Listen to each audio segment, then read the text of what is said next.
पाहिजे असलेल्या आरोपितांचा शोध घेण्यासाठी वरिष्ठांच्या आदेशानंवे त्या अनुषंगानं मिळालेल्या बातमीनुसार चेतन बाळू घोडेराव राहणार भगवती चौक उत्तम नगर सिडको नाशिक यास ताब्यात घेऊन त्याच्याकडे अधिक चौकशी करताना त्यानं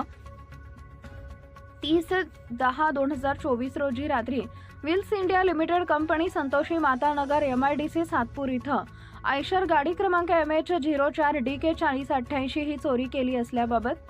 सातपूर पोलीस स्टेशन इथं गुन्हा दाखल केला असल्याचं समजून आलंय। त्याला चोरी केलेल्याबाबत विचारपूस करता त्यानं सदरची आयशर गाडी त्यांच्या ओळखीचा इसम सागर राजुडे यांच्या मदतीनं भद्रकाली सारडा सर्कल येथील स्क्रॅप करणारा गुलाम मोहम्मद शेख याला 1,50,000 रुपयात विक्री केली असून त्यानं स्क्रॅप केली असल्याची कबुली दिली आहे।